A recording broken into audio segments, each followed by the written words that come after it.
Combinamentos Podcast. Ação refrescante dos pensamentos. Olá, notável ouvinte, vida longa e próspera. Eu sou Fernando Pessotto e estamos começando o episódio número 30 do Cognamentos Podcast. E antes de ir para o nosso programa, você já sabe que por aqui vai ouvir falar sobre saúde mental, cultura, saúde em geral, curiosidades, psicologia e muito mais. Então, se arruma aí no sofá, no carro, na academia, no busão, lavando aquela louça, em qualquer lugar que esteja ouvindo e sinta-se em casa. E para começar dando aquela força, já segue o nosso perfil lá no Instagram. O nosso perfil é o @cognamentos. Você também pode conferir todos os episódios e as dicas do Fale Mais Sobre Isso, né, lá no nosso site www.cognamentos.com.br. Lá você pode navegar pelos episódios e também acessar os links de cada uma das dicas que os nossos ilustres convidados sugeriram nos episódios. E como você é de casa, se quiser sugerir qualquer tema aqui pra gente, é só mandar um direct lá no Instagram ou um e-mail para o contato@cognamentos.com.br. Fique muito à vontade, sua opinião é sempre muito bem-vinda. E eu vou fazer aquele pedido especial que eu faço sempre, né, para você que está nos ouvindo. Quando eu falo aqui de nos seguir no Instagram, de nos seguir no Spotify, além de nos avaliar lá no Spotify, pode parecer repetitivo, e eu sei que eu sempre falo isso, né, mas isso é muito importante para o crescimento e a manutenção do Cognamentos. Como vocês sabem, nesse conteúdo é totalmente gratuito. Todos os convidados que gentilmente dividem suas experiências conosco participam de forma gratuita. Mas é claro que manter esse projeto ativo tem custo, temos o custo de edição, tem as nossas lindas artes de capa, tem o tempo de marcar, criar pauta, gravar, postar, enfim, tudo isso gera um custo. Então, se você está achando esse conteúdo relevante, só peço esta ajuda nas redes, pois cada vez mais que as pessoas curtem, avaliam, encaminham os episódios, os algoritmos entendem a relevância do conteúdo, sugerindo assim para outras pessoas. Então, desde já agradeço demais as pessoas que têm ajudado a manter esse projeto firme. Você que foi lá, curtiu a publicação no Instagram, encaminhou a publicação, comentou na publicação. Você que começou a nos seguir lá no Spotify, que deixou suas estrelas lá para nós, que comentou nos episódios, que pode ter sido lá um muito bom, gostei, enfim, que encaminhou o episódio pelo Spotify, que aliás, pessoal, como eu já falei, não precisa ser assinante do Spotify para ouvir por lá, tudo bem? Se você tiver uma conta gratuita, você já vai conseguir ouvir. Enfim, se puder dar essa força pra gente, eu agradeço muito. E mais um recado importante antes de irmos para o nosso episódio. Como vocês sabem, iniciamos e mantemos uma super parceria com a Leplus Studio, que está apoiando o Cognamentos. A Leplus Studio é uma aceleradora de empresa focada em alta performance, que auxiliam negócios e aumentam o seu faturamento por meio de estratégias sob medida, tanto em mídias físicas como na loja. Então, se você quer divulgar sua marca, seu nome, seu produto, seu serviço, entre em contato com eles. Você pode ali ser pelo @LeplusStudio. Você vai falar com o meu amigo, com o Abdu, e ele vai fazer uma análise das suas necessidades, enfim, e projetar a melhor solução para você. Não deixe de conferir o trabalho da Leplus Studio. E só lembrando que nós temos um grupo exclusivo no Telegram que nós podemos continuar as discussões dos episódios. Então, além de vocês votarem nas artes de capa, trocarem ideia comigo e com outros ouvintes, ainda receberem materiais exclusivos aí dos assuntos discutidos nos episódios. Então, não fique de fora, basta você acessar o nosso Instagram e lá nos nossos destaques, lá tem um link do grupo. Esteja muito à vontade para participar de mais essa iniciativa. E claro, depois que você ouvir esse episódio, encaminhe para aquela pessoa que você sabe que vai gostar. Nos ajude a compartilhar informações importantes sobre saúde mental e bem-estar entre a sua rede. E vamos para o episódio. E hoje vamos falar de um tema talvez um dos mais sugeridos aqui, né? Pelo menos umas 5, 6 pessoas deram essa sugestão de a gente falar sobre bullying. E para isso, chamei uma neuropsicóloga, que ela vai se apresentar, né? E depois eu vou complementar um pouquinho sobre a participação dela. Mas, por favor, Glaucia, se apresente aqui para os nossos ouvintes. Olá, Fernando. Que prazer estar aqui. É uma satisfação. Fiquei muito feliz com esse convite, vindo então de um professor tão querido, né? Então, fico muito feliz por estar aqui, tá? Eu sou professora, junto com o Fernando, fazemos aí, às vezes, algumas dobradinhas, né, Pois é. Fernando? Mas aí eu sou professora, atuo em algumas pós de neuropsicologia, na formação, né, de pós-graduação, e tenho meu mestrado, meu doutorado nessa parte de desenvolvimento, de neurodesenvolvimento, de distúrbios do desenvolvimento. Então, essa é a minha área de atuação. Trabalho aí com avaliação neuropsicológica das crianças e adolescentes, e aí com esse foco. Demais. Eu que agradeço demais. Né? A gente trocava o WhatsApp, né, e-mails lá de um bom tempo. A gente conseguiu se conhecer nos módulos da vida das pós-graduação, né? Uhum. E que bom que deu certo também. Eu falei, poxa, quando sugeriram esse tema, eu já falei, eu vou falar com a Glaucia se ela pode.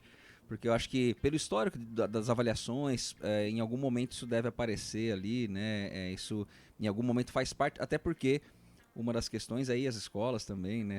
Durante o processo de avaliação. E, mais uma vez, muitíssimo obrigado. E acho que a gente poderia começar a pensar assim, né? A gente recebeu muitas perguntas, até comentei aqui antes, tô ficando muito agradecido a vocês que estão participando bastante. E talvez a gente pensar, não só numa definição pra gente começar a falar, mas assim, né? A Cris perguntou aqui se toda zoeira é bullying, pra gente já pensar em dividir uma coisa da outra, porque assim, existe limiar saudável, porque até é a desculpa, né, assim, não, mas era só brincadeira, né? Então, como que a gente pode pensar essa questão, pensando tanto na definição, mas de separar, ou se há uma separação disso, né? Essa questão. Como você já colocou, esse é um tema que está muito presente, né, nos consultórios, a gente que atende essa faixa de adolescente, principalmente, né? Então, mesmo que o foco seja a avaliação neuropsicológica, o foco seja a questão da cognição, o bullying está sempre presente. Inclusive com comprometimento em algumas questões cognitivas. A gente pode até depois falar, vamos começar, né, do começo falando dos conceitos, mas inclusive às vezes vem uma demanda que é cognitiva e você vai buscar de repente um bullying que ocorre lá na escola e que aqui está gerando um problema de aprendizagem, né?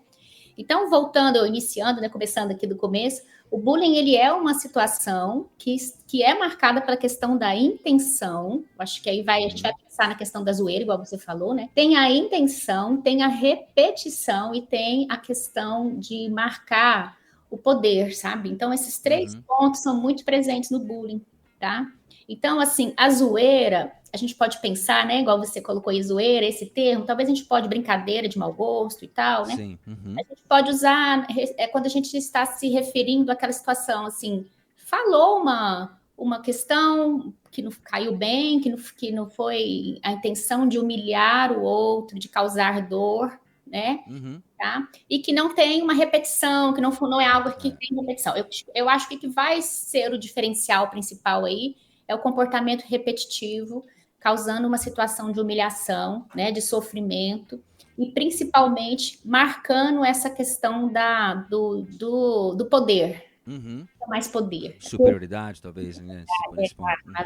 Mas acho que quando você estava falando, até pensando aqui na pergunta que, né, a Cris trouxe, tem uma questão aí, claro, a gente faz piada, eu faço piada o tempo todo, né? Mas a questão é justamente você entender e perceber e, poxa, se arrepender, talvez pedir uma desculpa, mas não dar prosseguimento nisso, né?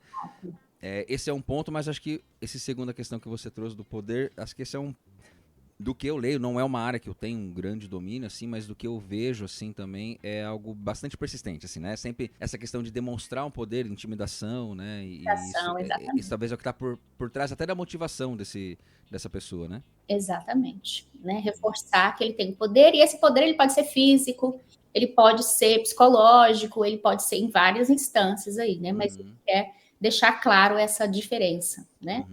E aí a gente tem aqueles quadros de pessoas que às vezes já têm uma fragilidade, né? Ou que já tem um ponto que está diferente, né, dos grupos. Então, essa pessoa que quer agredir, né, vai até ter essa percepção e vai exatamente nesses lugares, né? Nesses pontos ali que fica bem evidente essa questão da superioridade. E aí acho que você trazendo essa questão, a gente pensando na questão mais contemporânea, né? Porque a gente ouve bastante, na minha época tinha isso, agora é frescura, né? Então a gente... E isso talvez é o que eu ouço, inclusive, de pais que levam crianças às vezes para fazer avaliação. Mas ele fala isso, mas eu também. Então, assim, trazendo uma certa normalização em cima desse sofrimento que a criança tá passando ali, né? Entendendo, inclusive, que hoje isso toma outras instâncias, né? E se mantém, então não é só porque eu passei e não aconteceu nada. Porque daí eu já quero até aproveitar, já que você pontuou e aproveitando, né, a sua área de formação específica, né? A Ju, que foi, inclusive, estava fazendo aula com a gente do IPOG, final de semana, mesmo final de semana que a gente estava dando aula, mas ela mandou uma pergunta assim, quais são as possíveis consequências cognitivas e emocionais a longo prazo? E aí eu tenho uma pergunta também nesse ponto, porque assim, essa exposição prolongada a um sofrimento, né, sendo intimidado, isso obviamente vai modelando uma questão emocional, de enfrentamento, autoestima, né? Então, o que a gente tem hoje, inclusive de estudo, para mostrar um pouquinho ali, né, essas consequências a longo prazo. E eu vou dar um exemplo muito rapidinho. Eu avaliei um menino de 10 anos, agora 1 ano e meio atrás, talvez, e ele tinha mudado de escola na época, enfim, né? E bem nessa época de mudança que o pai conseguiu procurar, então assim, eu conversei um pouco com as duas escolas, né? Ele tinha acabado de sair de uma escola e na escola que ele saiu, ele não falava com ninguém, o suspeito era de autismo e tal. E quando ele foi para outra escola, em uma semana ele tava conversando, eu já vi que assim, ele tinha uma dificuldade ali, mas socializava, falava, não tinha, né, não preenchia ali os critérios. E uma das coisas que o pai dele falou depois de um tempo, né, tinha até finalizado a avaliação já, e o pai dele falou assim, que na verdade ele chegou para mim e falou, é que lá nessa escola eu tenho um amigo, na outra não tinha. Exato. Né, essa dificuldade, e assim, ele era um menino bem mais quieto, segundo o pai, eu conheci ele já nessa transição. Tinha uma característica, né? Mas, enfim, quais essas consequências emocionais e cognitivas que podem acontecer? Emocionais. Eu só queria comentar uma fala sua antes da sua pergunta, que eu achei bem legal, sobre a fala dos pais, né, que você falou no consultório, e eu ouço também com muito mais frequência do que eu gostaria, essa fala, né, mas eu passei por isso, e eu não morri por isso, e eu não tive nada, não tive depressão, né? Porque a gente vai falar das consequências agora emocionais, né? E a depressão, a ansiedade são dificuldades que a gente vai encontrar aí, né? Então, assim, eu fico muito preocupada com essa fala, né? Porque os pais estão colocando, e os pais, geralmente não são só os pais, eu vou colocar toda a culpa neles também, não, né? De maneira geral, comunidade, colocando a toda a questão como se fosse uma fragilidade de geração. Eu acho que não é só por aí, né? Acho que tem uma questão cultural. A gente tem hoje formas de bullying que talvez sejam muito mais pesadas do que realmente teve, que a gente teve, tem cyberbullying aí, né? Exato. E que a pessoa fica exposta por muito tempo, fica exposta num universo muito maior, em ambientes diferentes. Antes você sofria bullying lá na escola, mas você chegava na rua, no prédio, em outros lugares, ninguém sabia daquele apelido, então você conseguia ali se organizar, né? E agora a internet ampliou tudo isso, né? Ampliou toda essa questão. Então, é uma questão para a gente poder trabalhar com as famílias. Um dos caminhos que a gente vai conversar daqui a pouco, né, das intervenções, eu acho que engloba isso aí, né? Conscientizar as famílias. Eu recentemente ouvi de um pai que falou para mim assim, eu falo mesmo, é uma criança que está sobrepeso, e ele falou para mim assim, eu falo mesmo para ela porque ela tem que entender como se fosse assim, preparar ela vai sofrer isso lá fora, então eu vou preparar ela dentro de casa, mas preparar com brincadeiras, com críticas e fazendo piadinhas, isso não é a melhor opção, né? A gente tem outras formas de... Claro. Você vê, muitas vezes é uma reprodução do que foi com ele, não com ele especialmente, mas de como ele aprendeu, de como tem sido, né, essa ingenuidade, talvez, né? Exato. Então, assim, sobre os impactos, né, na cognição, na questão de aspectos emocionais, a gente tem já muito descrito na literatura, características e dados, né, apontando para depressão, ansiedade, estresse pós-traumático. Eu até separei, depois eu vou deixar com você alguns artigos que trazem... Ótimo, por favor. Que aí você pode depois compartilhar aí, né?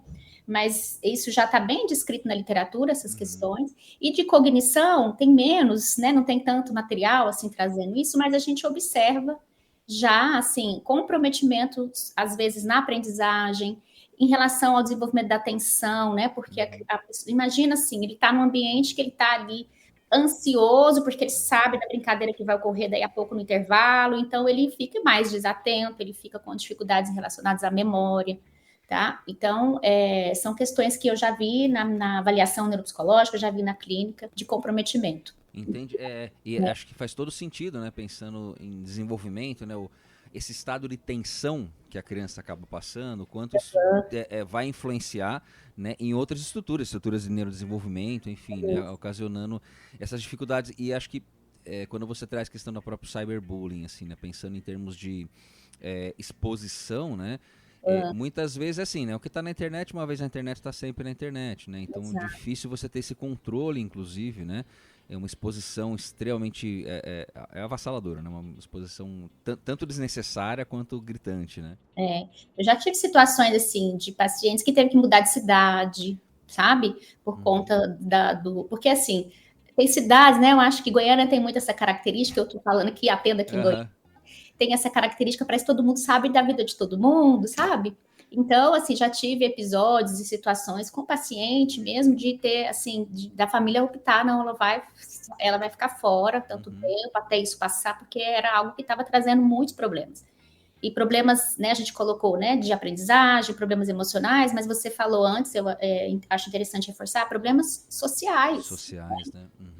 E acabam que interferem. E a gente está focado nas crianças e adultos, que eu acho que são também as mais frágeis nesse sentido, mas a gente vê isso até no próprio ambiente de trabalho, né? Isso é verdade. E a pessoa fica ali trabalhando, às vezes, no nível de estresse alto, alguma situação ruim, por conta de bullying no próprio trabalho. Isso ocorre até no meio Sim. A gente espera, né? Talvez, não é uma regra, uma constante. Claro, o adulto ainda tem... Espero que tenha mais recurso para lidar com algumas situações, né? Emocionais, até cognitivos, né? Que isso não cause sofrimento. A gente vê a questão de assédio, tá muito forte ainda, né? Mas é ainda pior para a criança justamente pela fase de desenvolvimento que ela tá, né? Enquanto isso vai ocasionar o que vai vir depois, né? Exatamente. Né? Muito bom. Nossa, a conversa tá encaixando aqui nas questões e eu tô... Porque assim, ó, a Laila, que inclusive a Laila, mandar um abraço para ela, que todo episódio ela manda questão, ela comenta. Muito obrigada pela audiência, Laila. Obrigada, Laila. E ela falou assim, é uma falha na educação familiar e escolar ou é um comportamento intrínseco? Eu acho que esse talvez depois no Pamanga aí, mas né, o quanto talvez se tem algum estudo, eu realmente desconheço isso, ou se tem alguma consideração entre interno e externo aqui, basicamente, né? Então, o que a gente pode pensar nesse sentido? Tá. Tem algumas questões que são, vamos pensar, internas. Sim, tem, assim, já algumas predisposição mesmo. Aquela criança que, às vezes, apresenta essas questões internas, até por situações que ela viveu. Então, é uma criança que está mais agressiva, está mais insatisfeita, né? Tem uma autoestima que não está legal, então ela quer ali se mostrar, né, se colocar numa situação de superioridade perto dos colegas. Então, eu acredito que tem uma questão interna da pessoa, a gente está falando do agressor, né, no caso. Isso. Tem uma questão interna, mas também tem o tanto que o ambiente estimula, o ambiente favorece isso, né? Inclusive da própria família, não só o ambiente, a gente está pensando onde acontece o bullying, mas da própria família, né? A família que não faz ali as intervenções que devem ser feitas, né? Que assiste de uma forma passiva, porque isso é interessante a gente pensar. A gente fala muito do agressor, a gente fala muito da pessoa que sofre o bullying, mas a gente tem que falar da pessoa que está assistindo, do espectador. Nem de quem está sofrendo, nem de quem está realizando, das pessoas que estão em volta. Está assistindo, mas aí quando ele assiste e se cala, então vamos pensar na família também, quando ela percebe, não participe, não faz a intervenção adequada, não corrige, acaba que você dá mais poder para o agressor e dá um sentimento de maior fragilidade para aquele que está sofrendo, entende? Porque, nossa, eles estão vendo e não estão fazendo nada. Então, assim, tem aquele que ri, tem aquele que fica calado quando se vivencia uma situação de bullying na escola, por exemplo, em outros ambientes. Então, eu acho que, respondendo aí sua pergunta, né, eu acho que tem essas duas características. Tem a questão ambiental e tem a questão... Não dá para separar, né? Acho que é uma questão, é uma confluência e não é preditor, simples assim, quer dizer que, né? Não é causa e efeito, mas tem outras situações que vão mediar isso também. É pensando na formação até de personalidade, acho que segue mais ou menos esse caminho, né? Tem elementos internos, tem o externo, né? As contingências internas, exatamente. Ambiente, tá vendo? Agora que fugiu a palavra para mim, o ambiente. E não tem um determinante, né? É sempre uma combinação, né? Você falou, eu tava lembrando agora, eu assisto muito, inclusive uso, num dos modos de inteligência, eu uso um episódio do Todo Mundo Odeia o Chris, né, que é basicamente uma série sobre bullying, no caso, por causa dele, a questão do racismo, né? Mas tem um episódio que ele apanha, que é quando ele chega na escola, né? Mas, obviamente, assim, ele tem um ambiente ali diferente, eu acho que o pai dele, né, que é gigante, né? O Julius, mas assim, ele sempre traz um apoio muito interessante pro Chris, tirando que é um sitcom, obviamente, é uma série de comédia ali, mas assim, eu acho que quando você fala do ambiente, porque teve situações que ele traz pro pai, e o pai sempre, não, ó, faz assim, você tem que pensar, ele acolhe de alguma forma ali, né, com a instrução que ele tem, obviamente, né, ele sempre falava do pai dele, que o pai dele não é super estudado e tal, mas sempre apoiou de alguma forma, então assim, ele consegue lidar, obviamente ele sofre pra caramba, ele fala disso até hoje, né, mas o quanto o ambiente ajudou ele, talvez naquele momento, né, mas é um pouco da confluência dos dois pontos, então, né, não dá pra pensar numa unidirecionalidade, né? Não dá. E a gente tende, com o nosso olhar, né, os profissionais que atuam, a gente vai entendendo o que está mais presente ali, né? Se é uma insatisfação, se é uma questão de personalidade ou não, se é realmente um ambiente que está estimulando, que está favorecendo. E você, nas demandas que você tem recebido, Glaucio, assim, em geral, porque acredito que grande parte do que motive as pessoas procurarem avaliação é o desempenho escolar, né? Geralmente é isso, né? Acho que talvez, não sei, grande parte das vezes, a escola, inclusive, talvez oriente algum ponto, né, procurar ajuda. Questões sociais também, talvez apareçam, mas talvez em segundo lugar, não sei. Mas você tem demanda assim, específica que vem especificamente por causa disso, dessa dificuldade mais de relacionamento, ele sempre fala assim, que o bullying está expresso assim, nisso, ou isso acaba aparecendo ao longo do processo de avaliação, processo investigativo? Como é que você vê isso na prática? Porque às vezes acaba não aparecendo tanto na demanda, né? Mas... Exato. É mais comum a gente ir percebendo durante o processo. Porque, assim, é difícil para a criança ou adolescente ter a consciência que aquilo está acontecendo por conta daquela situação de bullying que ele está vivendo. Então, que o meu desempenho escolar caiu porque eu estou com essas dificuldades. Ele, às vezes, não tem essa consciência. Então, a família percebe o quê? O desempenho que caiu, a resistência de ir para a escola, não está gostando muito, tem dificuldade para acordar, não quer sair, então você começa a achar que são problemas de ordem escolares, né? No sentido de conteúdo, de aprendizagem, no caso. E aí a gente vai, então, no decorrer do processo, porque a avaliação envolve isso, né? A gente tem esse olhar na cognição, mas o ser humano não é possível a gente dividir, né? Olha, isso aqui é cognição, isso aqui é aspectos emocionais. Uma divisão didática, né?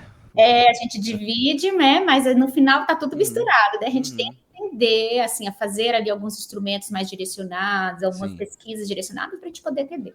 Mas é claro que um fator desse que provoca esse mal-estar, essa intimidação, esses sentimentos, né, de menos-valia, de não pertencimento, esse é importante, porque o jovem precisa estar num grupo, pertencer a um grupo, né?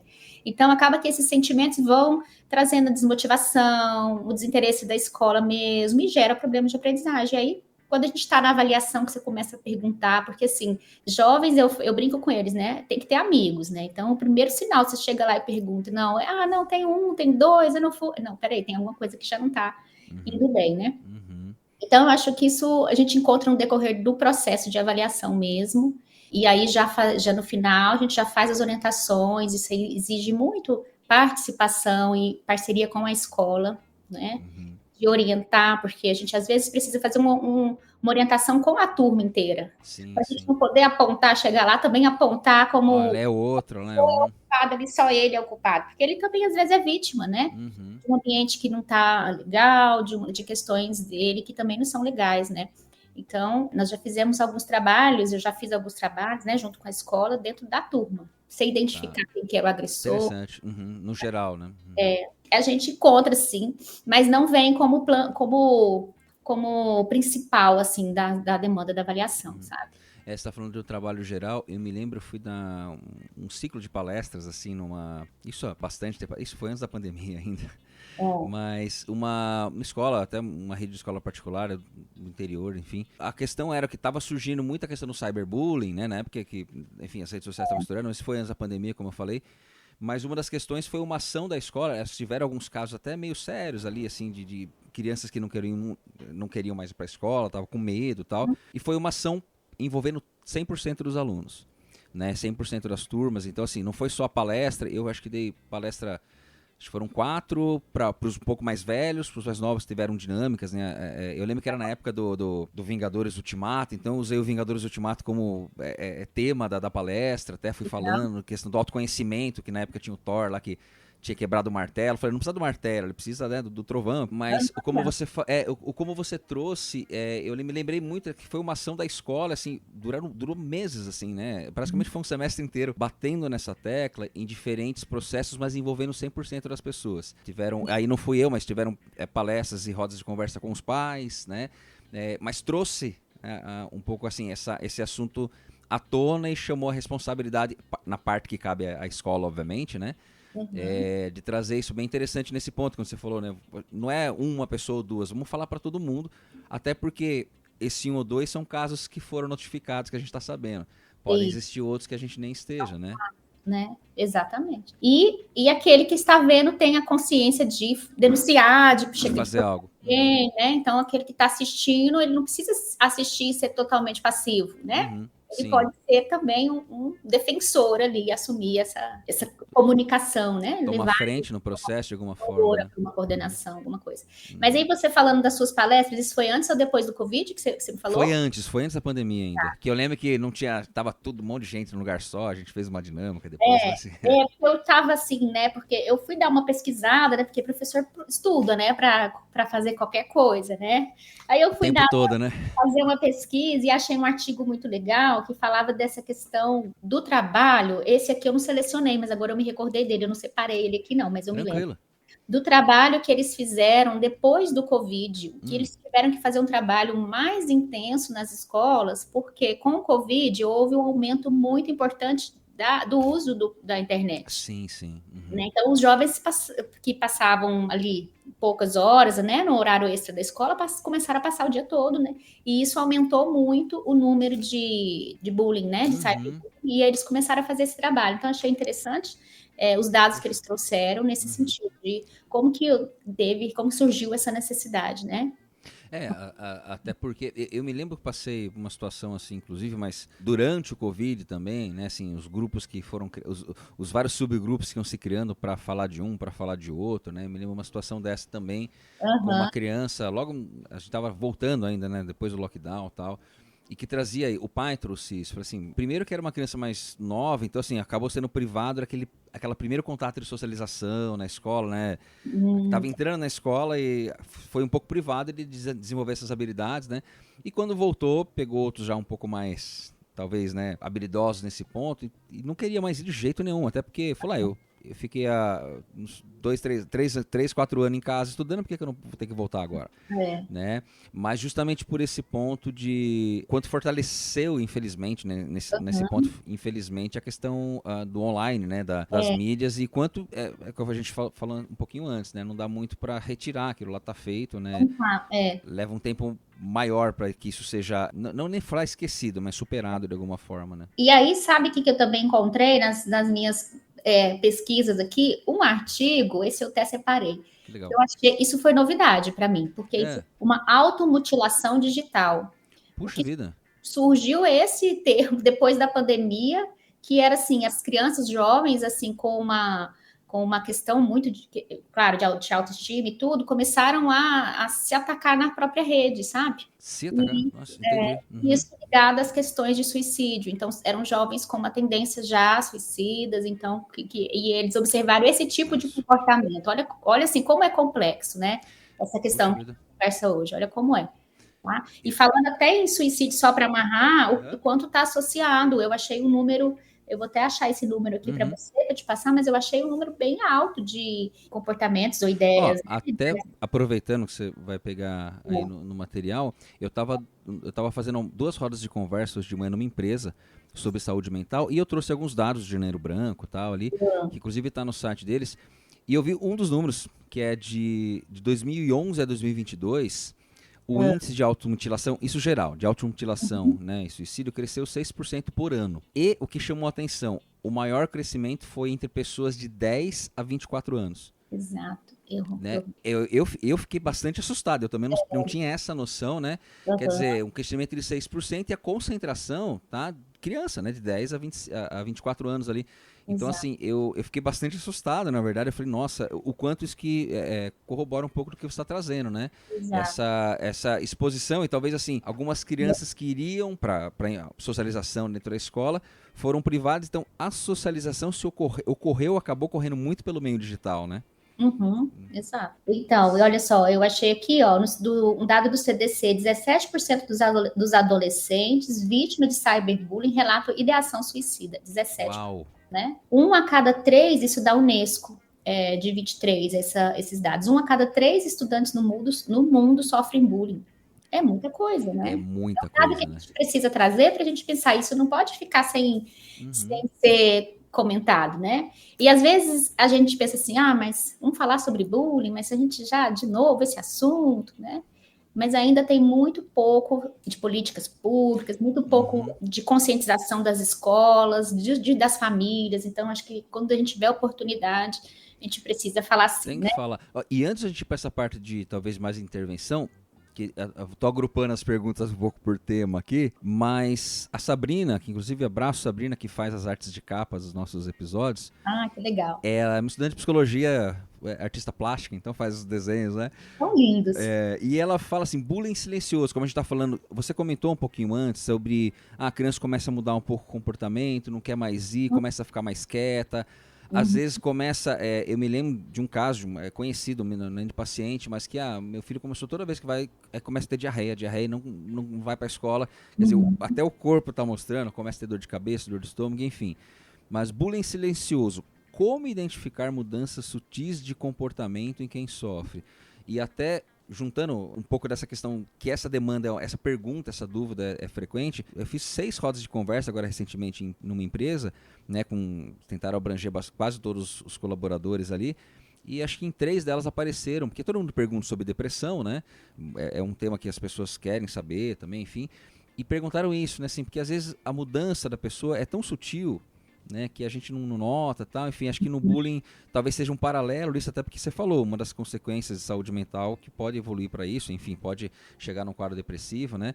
Mas como que essas mudanças sutis e como que a gente vê isso, que dicas, né, talvez pro dia a dia a gente pode se atentar, né? Tá, então assim, uma questão bem importante que ela já traz é mudança de comportamento. Se a gente estiver falando, por exemplo, vamos falar de criança, qualquer mudança de comportamento, ela não pode ser ignorada, sabe? E aí a gente precisa ir atrás, e se está ocorrendo naquele ambiente, principalmente, a gente precisa buscar informantes naquele ambiente, para a gente poder ter dados e investigar. Criança modifica o comportamento, ou mais retraída, ou muito agitada, e às vezes a gente entende que a criança que está sofrendo com quadro, às vezes, né, mais triste, ela se comporta mais retraída, nem sempre. A criança, às vezes, vai se comportar, às vezes, de uma forma mais irritada, né? A questão da alimentação, ela traz alterações, a questão do sono está comprometida. Então, fiquem atentos, pais, professores, com mudança de comportamento, tá? Tipo, qualquer mudança, tanto para introversão quanto para extroversão, para mania ali, né? Exatamente, tá? E aí, como então entender, né? Aí aquela questão, né? O diálogo, por menor que seja a criança, por mais novinha que seja, o diálogo não precisa ocorrer, sabe, em casa. Então, dá essa liberdade para que ela traga como que está na escola, como que está acontecendo, a relação com os colegas, mas isso é construído, né? Não adianta, se a família não tiver construída, ela vai chegar, e aí, como foi a escola? E a criança não vai querer dividir, né? Então, assim, o ideal é a gente entender que essa construção, essa abertura tem que ser é um processo. E se seu filho não está fazendo isso, não tá compartilhando com você, pare um pouquinho, né? Observe o que está errado também na sua conduta com ele, para poder estar, às vezes, intimidando, ou às vezes não está favorecendo essa comunicação. Tá? Nossa, esse ponto é importantíssimo. É construção, né? É relação, né? Relação é sempre construção, né? Não Exato. Nasce porque a filho nasce, tem toda a sintonia. Você tem que desenvolver essa sintonia, né? Então, e aí mas eu não tenho tempo, eu estou percebendo esse comportamento e não tenho essa relação legal e tudo. Tem que pedir uma ajuda para um profissional. Então, aí tá na hora de levar, de investigar. Posso começar, às vezes, né, o pai, as famílias, né? Podem começar pela própria escola. Na escola tem equipes de psicólogos que podem orientar. Se não for o suficiente, buscar mesmo atendimento para compreender porquê da mudança daquele comportamento. Que pode ser um bullying, que é o assunto que a gente está tratando, mas Sim. pode ser outras questões que ela não está conseguindo processar, ela não está conseguindo ali lidar, né? Tá? Não sei se a gente conseguiu responder a pergunta dela. Sim, né? Eu acho que, e aí, pensando nesse ponto, quando você fala assim, a mudança de comportamento, né? Ou seja, não é só que a criança fica mais triste, mas ela pode ficar mais irritada, ou até, sei lá, mais eufórica, não sei, mas ela muda o padrão. E aí, por isso que é importante, e eu falo muito isso com os pais também, a participação deles, porque assim, eu tô vendo aquela criança, às vezes, pela primeira vez. Né? Como é que eu sei se é uma mudança? Que nem que eu falei do menino que eu fui atender. Quando eu fui conversar, eu já percebi, mas ele não é tão quieto assim. Né? Então, assim, ele já estava nesse processo de mudança, tanto que o pai falava assim, na outra escola, ele não participava de nada, ficava quieto no intervalo. Agora, nessa escola, a professora tem que chamar a atenção dele na aula, porque ele não para de conversar. Foi de um extremo para o outro, né?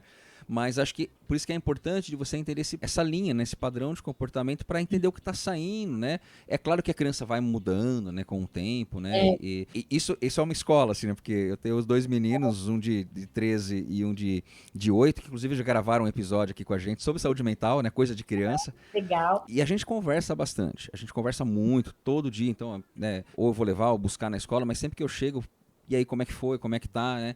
E um dos pontos o mais velho, que é o Pietro, ele já fala mais, ele tá mais habituado, o mais novo jamais. Foi bom, né? E é o jeito dele, mas assim, eu não deixo de perguntar, eu vou criando, aí eu vou investigando. E você fez isso, fez aquilo, né? Pra abrir o diálogo, né? Mas a questão é justamente de você fortalecer esse vínculo, né? Eu percebo o quanto isso é importante.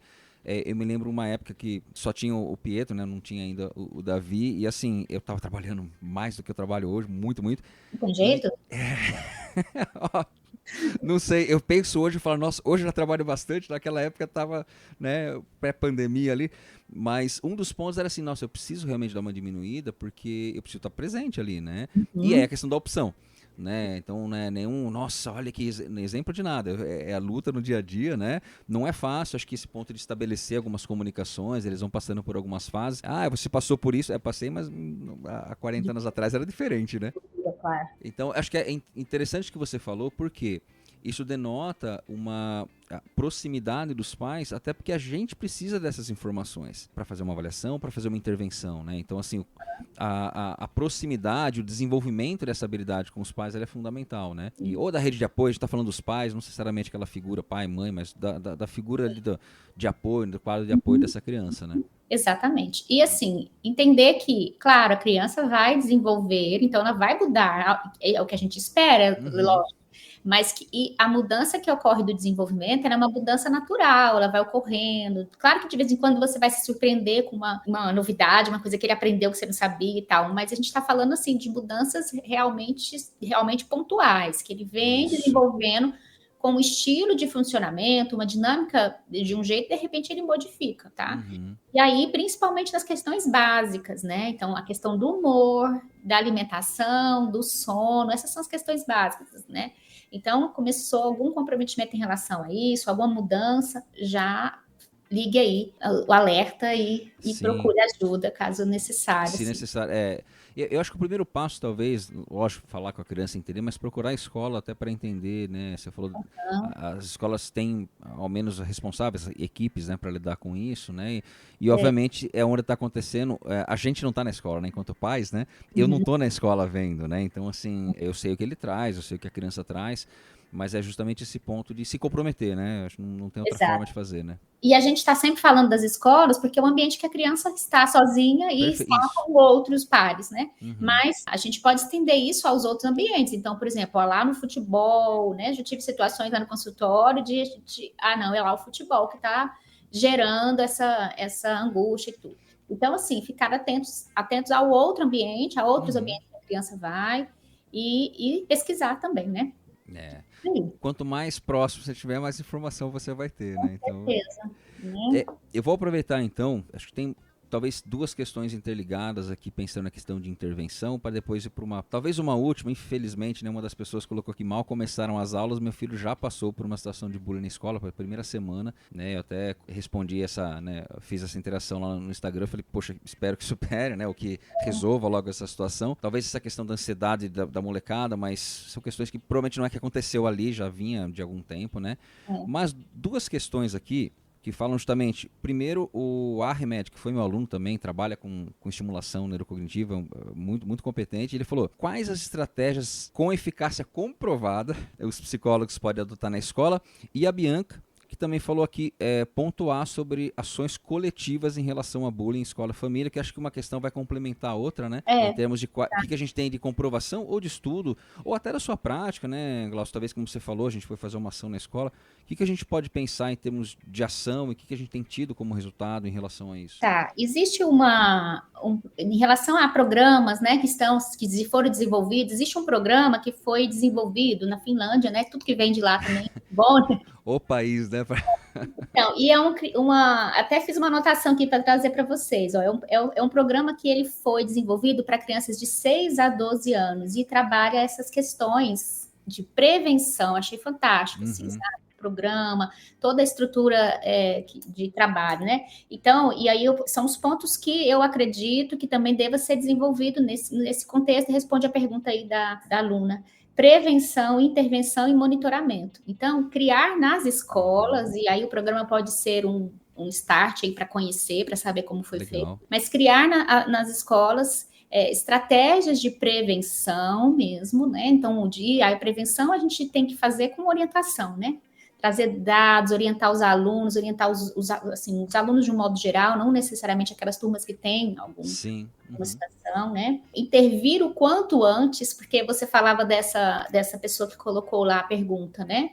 Ah, meu filho já está sofrendo. Imagina o quanto que é doloroso para um pai, para uma mãe, lidar com isso, né? Então, assim, mas se a gente faz uma intervenção rápida, que eu falo assim, não fica muito tempo nesse processo de bullying, se a gente consegue perceber e fazer alguma intervenção, as crianças, elas são muito joias para o processo terapêutico, elas respondem realmente com rapidez, né? A gente fala muito de neuroplasticidade, que tem a ver com essa questão mesmo desse desenvolvimento rápido, né? Então, acredito que se a gente faz um trabalho de prevenção, faz uma intervenção, aí eu vou falar o que eu sugiro de intervenção, vou puxar a sardinha, né, para nossa área, né, Fernando? Isso aí. O TCC traz muitos trabalhos, muitas orientações em relação a essa questão de conscientizar, de perceber, de mudar um pensamento, né, que está disfuncional. Então, usar essas técnicas que a gente já conhece como uma forma de intervenção. E, por último, fazer o monitoramento. Acompanhar, deu certo, não deu, para os dois lados, não só, né, a pessoa que está sofrendo, mas aquele também, o agressor, né, se ele está consciente, se ele está lidando, né, com essas novas orientações, como ele está saindo em relação a isso. Então, eu acho que esse é o caminho, tem uns resultados bem legais, né, chama KIVA, esse programa que eu citei para você. KIVA, tá num artigo isso? Tá num, o que é? Tem. Ou não? Deixa eu ver se eu tenho um artigo dele, mas eu acho que se vocês colocarem lá na internet, deve sair ótimo. Coisa dele. Perfeito. Mas eu ia falar justamente porque você trouxe essa questão da... Óbvio, não vai envolver só a escola, só os alunos ali, só os pais, talvez a questão que a Bianca trouxe dessa relação, né? E uma das ações que eu falei nessa escola que eu fui, que você comentou antes, a gente não tem tanta coisa às vezes de política pública e tal, são programas internos das escolas, né? Você falou assim, você tem que criar eu falava isso na empresa hoje, né? É a primeira vez que essa empresa faz essas ações de saúde mental. Na verdade, eu estive lá para falar com os homens no Dia dos Pais, eles chamaram, né? A gente tinha mais de, acho que tinha uns quase 100, né, acho que tinha uns 80 e poucos pais ali, então foi bem legal, né? Porque falar de emoção, falar de amor com homens, que às vezes, né? E foi bem legal mesmo. E aí eles tiveram essa ação, eu falei, mas o pessoal às vezes não vem tanto, né? Eu falei, mas tem que criar uma cultura para que isso aconteça. Não pode falar, vamos falar de saúde mental e achar que todo mundo vai vir, né? Só que à medida que você começa a falar disso, né? Quando você trouxe, você cria um programa para isso, que nem essa escola fez, né? Você começa a fomentar isso, acolher. Eu lembro que a primeira vez que eu fui lá conversar sobre essas rodas de conversa, as palestras que a gente ia fazer, a coordenadora pedagógica falou, mas que é importante, inclusive, a gente saber o que fazer com a pessoa que está praticando, não punir, simplesmente. Né? A nossa função enquanto escola é orientar, né? Então, assim, como que a gente... E, assim, o ponto foi esse, o que a gente vai fazer com eles, né? Obviamente, não é uma coisa, falar, olha, uma ajuda, uma questão profissional ali vai ser importante, cada caso vai demandar, né, uma participação, e eles também, aí assim, por que eu achei bem legal, né, nesse ponto, eu não acompanhei todo o processo, eu fui mais pontual nessas palestras, Mas falou, a gente também não quer expor essa pessoa, esse menino, essa menina. Infelizmente, a maior parte acaba sendo homem, né? Ali, pelo menos naquela escola era. E tinha umas meninas também, mas enfim. É só para dizer assim, a gente não quer expor esses meninos, essas meninas também. A gente quer oferecer ajuda da forma que a gente consegue. Né? Então, a integralidade, talvez, esse cuidado. E os espectadores, talvez, né? Lá eles criaram uma forma de denúncia anônima para ficar mais fácil, para não precisar me expor. Então, eles tinham um canal lá que né, eles podiam falar e não precisavam se identificar. Então, isso ajudou bastante, em alguns casos, a falar de alguns pontos que nem estavam aparecendo. Às vezes nem eram diretamente ligados a bullying, mas era algum mal-estar ali que apareceram e eles puderam fazer intervenções. Né? Acho bem importante esse sistema. Então, assim, são estratégias. Essa é uma estratégia que eu acho bem eficiente, né? Porque a pessoa está intimidada, ela tem um receio, e se ele descobrir, aí se ele, né? Então, às vezes, você cria um canal de comunicação ali, garantindo esse anonimato, isso vai favorecer, tá? E quando eu falo de intervenções, né, a gente já pensa que isso está acontecendo, mas a gente pode fazer essas intervenções, né, quando eu pensei também em prevenção, de forma preventiva. Então, assim, se a gente promove o autoconhecimento, o respeito ao outro, assim, sabe, esses cuidados, sem necessariamente estar se referindo ao bullying, mas se a gente trabalhar isso nas crianças que estão desenvolvendo, nos adolescentes, a gente está fazendo um trabalho já de prevenção e de intervenção quanto a isso. Sim. Tem um adolescente que, inclusive, eu fiz avaliação e depois eu acompanhei ele durante um tempo. E ele estava mudando de escola, enfim. E basicamente o que eu trabalhei com ele foi treinando habilidade social. Ele era bastante tímido, enfim. Ele não conseguia nem atender a campainha, assim, né? Eu já estava conversando, apresentou uns trabalhos durante o processo. A gente fez alguns trabalhos ali em consultório. Mas uma das questões, assim, pelo menos eu estudo no SESI, né? Então, assim, pelo menos o SESI tem 3 unidades aqui em Jundiaí. Mas eles têm muita atividade ligado à prática de relação interpessoal, né? Então, assim, pelo menos eu fui até a escola, conversei, olhei os programas ali, quis entender um pouco como é que funcionava para usar, né, aquilo também dentro do consultório, né? Mas acho que você trouxe uma questão importante, não é só falar do bullying e tal, eu tô falando de relação interpessoal. Exato. Né? Então, assim, se você fomenta o desenvolvimento de habilidades sociais, né, entender a questão da própria empatia, né, de entender que eu posso pensar diferente do outro e mesmo assim a gente pode trocar ideia, tal, enfim. Eles fizeram uma atividade, eu não me lembro exatamente como, ele chegou a falar para mim sobre questões de futebol, né? Então eles foram com as camisetas, aí o palmeirense ia ter que fazer uma atividade com o corintiano, então assim, justamente fazer uma interação usando o que a molecada gosta, né? Então acho que desenvolver competências é uma forma preventiva, né? Essas competências sociais é uma das formas preventivas dessa questão do próprio bullying, né? Até porque você cria vínculos, né? Você desenvolve, amplifica esses vínculos e acaba funcionando como um mecanismo preventivo, né? Um pouco nesse ponto, né? Exato, tá? E trabalhar as questões de diversidade, né? Boa. Que precisa ser trabalhado, né? E comentado nas escolas e para que eles aprendam a respeitar, né? A gente até tem isso eu vou falar se é uma geração, né? Mas uma turminha vindo aí até com uma habilidade melhor para aceitar essas diversidades. Não tenha dúvida. Tá? Mas a gente, infelizmente, tem um sistema maior que prejudica isso, né? Então, quando a gente tem um governo, por exemplo, que nós tivemos esse evento agora, semana passada, né? Que só existe homem e mulher e pronto, acabou, né? Que a gente viu lá nos Estados Unidos. Então, assim, quando a gente tem situações como essa, a gente favorece, né, a opinião, assim, a forma de pensar daquelas pessoas, né? E isso você vai dando ali um certo poder para aquele que quer fazer agressão. Para encorajar isso, né? E em contrapartida, deixando o outro ali numa situação mais ainda acuado aí, né? Com medo, com mais medo e tudo, né? Então... eu me lembro, a gente tem até um episódio, chama episódio de Famílias Atípicas, vou deixar depois como dica aqui também, para quem não ouviu ainda, efetivamente está chegando aqui agora no Cognamentos, que é um casal, né? A gente gravou com o pai e a mãe, e eles têm um casal de crianças e os dois estão no espectro autista. Ela no nível 3, ele no nível 1. E eles trouxeram um pouco dessa busca, eles vieram para Jundiaí, na universidade, da busca por uma escola, né, que pudesse dar a demanda e se sentissem à vontade. Eles estudam na escola, inclusive, que meu filho estuda hoje, né, e meus dois meninos, e eles falam assim, existe uma política, e a gente sabe que tem, eu conheço bem a escola lá, justamente esse ponto que você falou, da diversidade, a ponto de, assim, o meu mais velho também, tem um amigo dele que é do espectro autista também, e assim, ele nunca dormiu fora de casa, só na minha casa, né, então assim, porque pro Pietro, assim, meu filho fala, não, eu já falei isso em outros episódios, falou, não, ele ele só fala menos, pai. E beleza, eu falo mais, ele fala menos e vamos junto, né? Mas é uma forma, assim, um pouco mais natural e realmente, né? Esses mecanismos governamentais, enfim, a gente está dando alguns passos, milhões de passos para trás agora, infelizmente, né? Mas, e não é nenhuma questão de simplesmente, porque vocês querem fazer que a gente aceite e não quer nada. Essa é a realidade, né? Essas pessoas estão aqui, essas pessoas precisam de educação, essas pessoas precisam de saúde, enfim. Né? Mas quanto mais você normaliza trazendo isso, né? Porque você bem disse, eu também percebo isso, é uma geração que tem mais facilidade nesse ponto, não é nem de aceitação, é de lidar com a situação, porque eu vejo que alguns até aceitação nem é um ponto, né? Eles estão ali, né? Mas consegue lidar melhor com isso, né? Então consegue, o meu mais novo também, meu mais novo é mega hiperativo, né? Ele é ligado no 380, ele não para. Ontem a gente foi na casa do Daniel, amigo nosso, e era quase 11 horas da noite, ele tava pulando. Eu falei, apartamento, filho, não pode. Pulando e brincando e gritando. Não para. Mas ele tem um amiguinho também, que tem uma deficiência física ali, ele anda tem um andador e tal. E ele pega pra jogar futebol, ele chuta a bola pra ele, né? Assim, ninguém falou pra eles fazerem isso. A turma se mobilizou, assim, eu lembro que a professora sempre trazia esse relato. Ninguém falou, olha, vamos fazer ele participar. Ele tava lá, tem a limitação dele e tá jogando bola.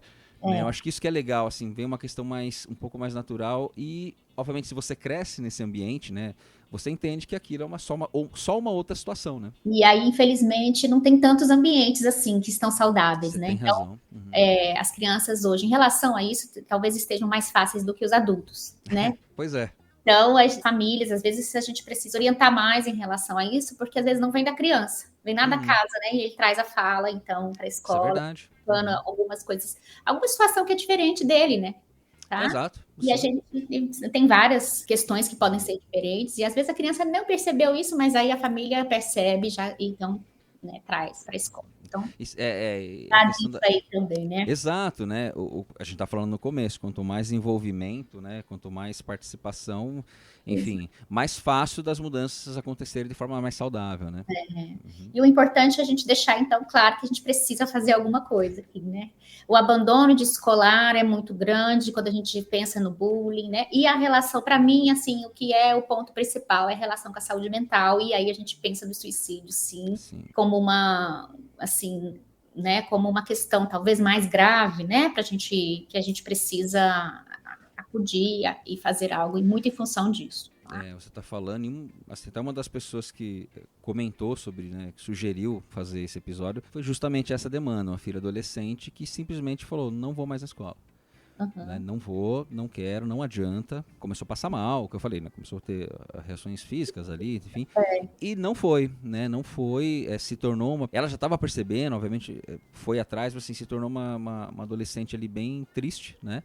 E teve que abandonar a escola, né? Não conseguia nem ir até lá mais, né? Então, assim, o quão sério isso é, né? Pra gente pensar, então, primeiro em promoção de ambientes mais saudáveis, de inclusão, não só para diversidades, mas inclusão das pessoas de forma geral, né?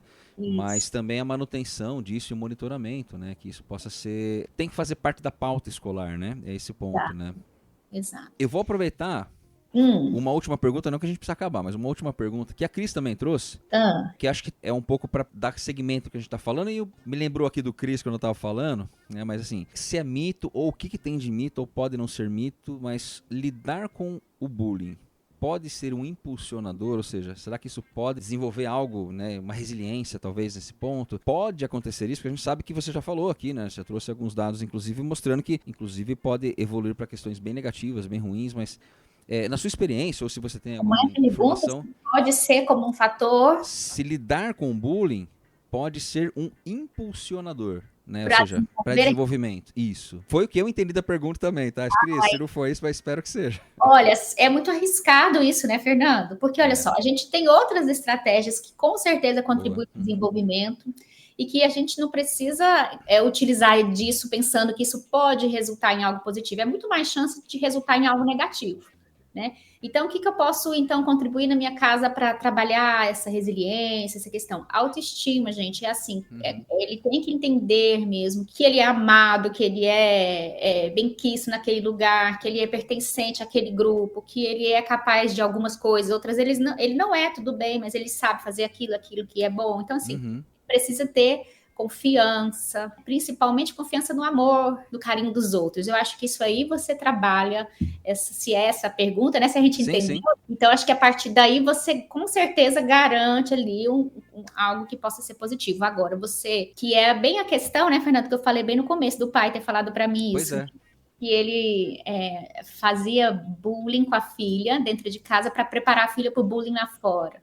Né? Então, pensa que uma criança dessa pensa, né? Na minha casa, onde eu devo ser respeitada, amada, né? Independente de como eu estiver, né? De como for meu corpo, eu preciso ser aceita. Então, nesse ambiente, eu não sou aceita. Então, olha quanta fragilidade que deve ocorrer aí, né? Quantos pensamentos, né, ruins que deve passar na cabeça dessa criança. Então, eu acho que essa não é uma opção de trabalho. Eu não recomendaria. Tá? Talvez pensando, né? Acho que sou totalmente de acordo, né? Assim, pode acontecer uma resiliência. Pode ser, mas é muito arriscado pensar nisso, né? Ou seja, não é uma estratégia saudável, né, pra gente usar, né? A promoção das relações, da autoestima, como você trouxe. Eu percebo, é interessante, eu estava hoje também lá falando sobre saúde mental, e eu dou alguns exemplos, depois no final dou algumas dicas meio práticas, o que a gente pode fazer, né, até para não ficar tão filosófica a questão, mas uma das pessoas trouxe isso, uma mãe e tal, falou, mas é difícil às vezes fazer isso com o filho em casa, porque, né, pensar em você, né, eu sempre falo assim, como no avião, né, coloca a máscara primeiro em você, depois no outro, né, então, não, mas não dá, então assim, tem também essa dificuldade de entender que, assim, o que cabe no seu dia? Né? A gente tá falando assim, a gente sabe que, por exemplo, eu já atendi adolescente fazendo avaliação, o vô vai trazer porque o pai trabalha, a mãe trabalha, para poder estar na escola, às vezes até uma escola, não é uma escola top, às vezes uma escola particular, às vezes uma escola pública, mas os pais têm que, né? Então não é negligência dos pais, às vezes não estarem tão perto, tão próximos, né? Mas assim, sempre pensar, acho que você trouxe no começo, assim, né? O que dá para fazer, né? Claro, algum nível de esforço tem que ter, né? A gente faz para qualquer coisa, tem um nível de esforço, né? Na educação dos filhos e tal, mas acho que você trouxe agora esse ponto de, né? Eu vou promover, falar, é relação, né? Então assim, se você não tem tanto tempo por causa do trabalho, como eu tinha lá, hoje embora eu trabalhe bastante, eu faço muito home office, né? Então, assim, quando eu tô atendendo, cada 50 minutos eu saio, direto, eu vou lá, dou um beijo neles, estão jogando videogame, às vezes estou fazendo dever e tal, né? São bem autônomos já nessa parte, né? Mas, assim, é importante ter essa presença, falar, então, não querer o extraordinário, né? Talvez aquele cenário de novela, que, nossa, olha como a gente é uma família feliz e estruturada. São os percalços do dia a dia, tem os tropeços, né? Mas acho que é importante, como você falou, a criança está formando quem ela está se percebendo quem ela é, e o feedback da família ali é um feedback muito, muito importante, muito significativo nesse momento, né? Tá. Talvez essa ideia, Fernando, eu falo pensando aqui, né? Pode ser até assim uma falsa crença de que aquele sofrimento me fez a pessoa que sou hoje, sabe? Então isso a gente vê muito, é muito vendido essa ideia, né? Eu sou tudo isso porque eu fui uma criança que vive isso, que uma criança que viveu aquilo e tal. Mas não é necessariamente foi isso que fez dela, né? Uma pessoa forte e tudo. Então, eu acho que tem uma falsa ideia aí de que para você ser forte, você precisa ter passado por situações. É claro que tem situações que te fortalecem, claro, né? E lógico, mas assim, aí daí você colocar uma condição, que isso como uma certeza, né? Igual ela colocou aí, eu acho que é muito arriscado mesmo. Exato. Né? Vamos...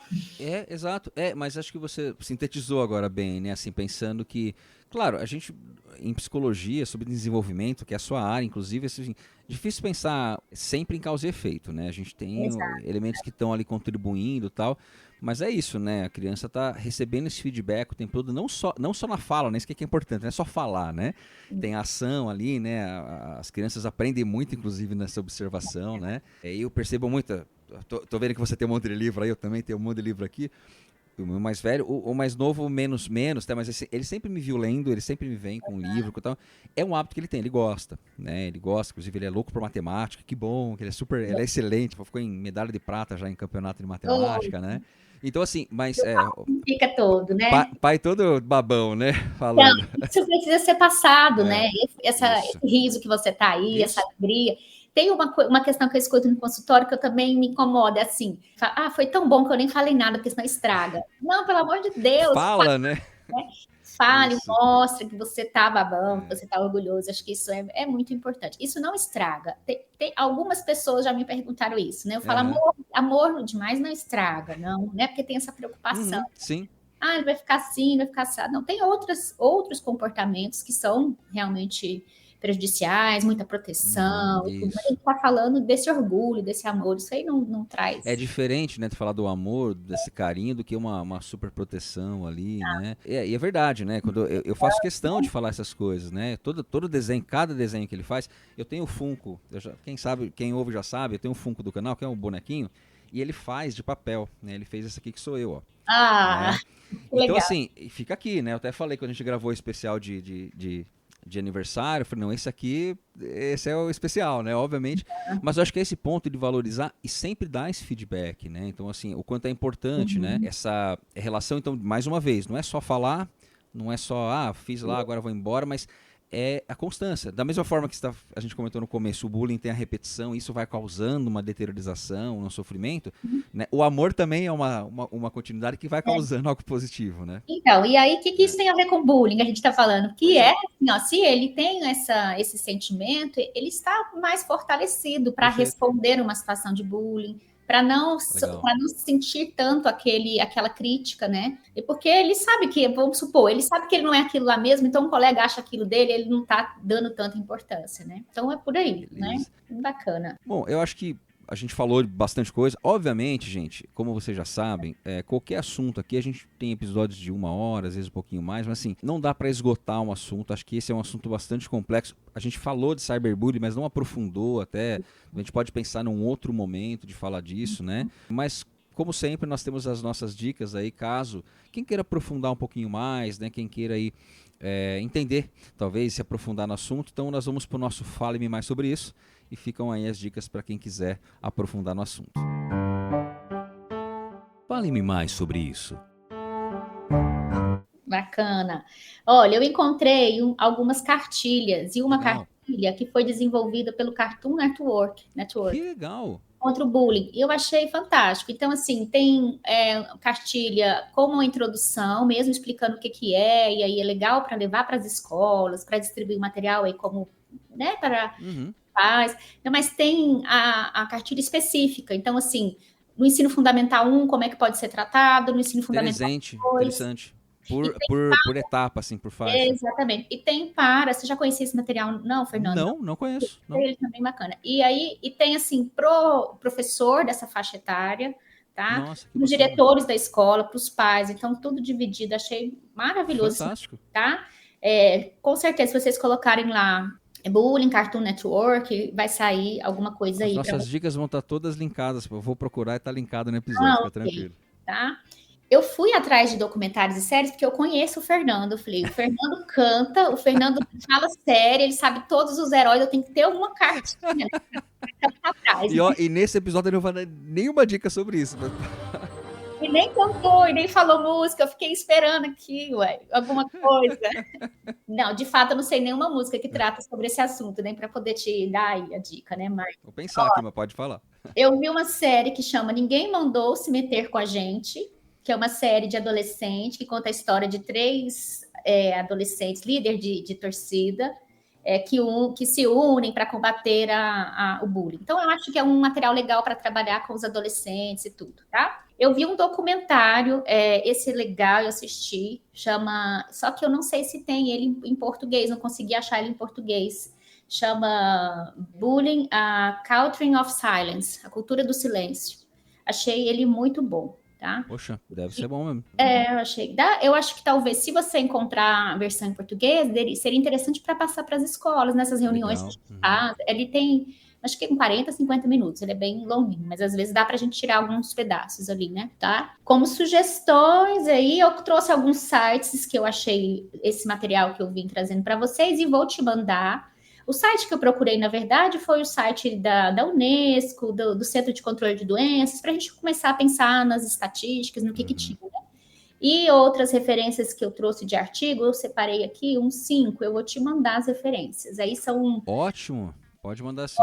Bullying, cyberbullying e suicídio, eu acho que é uma questão legal. Risco de suicídio na adolescência ligado ao bullying, tá? Inclusive, eu já vou... Para esses artigos, pessoal, você que está ouvindo...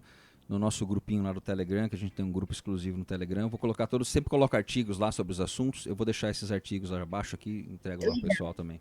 Legal. É isso de material. Muito, muito bom. Ó, já que você estava falando de intervenção e de TCC, tem um livro que eu tenho um dos capítulos, tal, enfim, que chama Psicopedagogia, Desenvolvimento Humano e Cotidiano Escolar, né? Até tem o Daniel, que é e a Marjorie, não sei se você conhece a Marjorie, mas que a gente é um dos organizadores do livro. Uhum. E tem um capítulo que é o último capítulo, que é justamente intervenção cognitivo-comportamental como ferramenta para intervenção no bullying no ambiente escolar. E é um capítulo bem interessante, acho que traz um pouco do que você falou, inclusive, você estava falando, eu lembro, isso tem no capítulo, inclusive, dessas ferramentas, estratégias e tal, né? Então acho que fica aí uma dica. Eu não tinha pensado em música, mas confesso que agora dei uma colada aqui na internet, ver se eu acho alguma coisa. Porque eu falei, agora ela falou... Vou falar da música, peraí então, deixa eu diga. falar do livro que eu lembrei agora. Claro, claro. Porque acabou de chegar, eu cheguei aqui em casa e abri, ele acabou de chegar, que é um capítulo também meu, da Alessandra, da Camila, que trata sobre a dislexia, mas eu acho que ele é interessante porque ele é direto para o professor, então, porque a gente não fala sobre isso, né, muito. Mas é como aqueles alunos que têm o autismo, têm a dislexia, do próprio TDAH, né, como que eles lidam com essa questão de bullying no contexto escolar. Então, o tema do livro é Tem um aluno com dislexia e agora... Que interessante.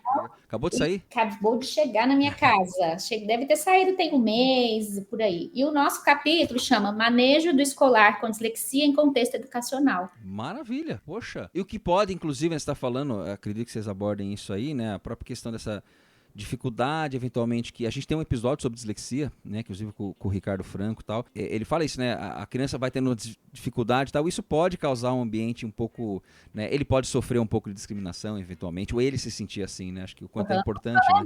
É porque os colegas percebem, sim, né, se criticam e fazem ali brincadeira e tudo, que não é brincadeira, aliás, isso, né? Uhum.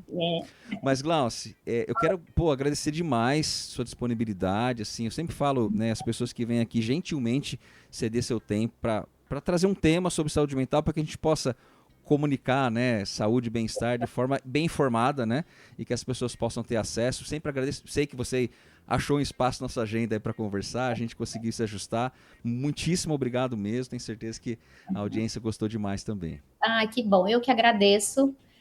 Eu acho que é um tema assim, e é bom a gente ter esses canais de informações, de informação precisa, de informação segura. E eu sinto que há necessidade disso, até no consultório, quando a gente vai orientar os pais, quando você dá um diagnóstico, ele volta cheio de informações erradas, porque acessou a internet e viu ali muita coisa que não é verdade, ou que não é totalmente verdadeiro, né? Sim, sim. Então, acho que esse canal aqui seu é maravilhoso. Depois do convite, eu fui atrás mesmo de entender mais, né? Porque já tinha assistido alguns.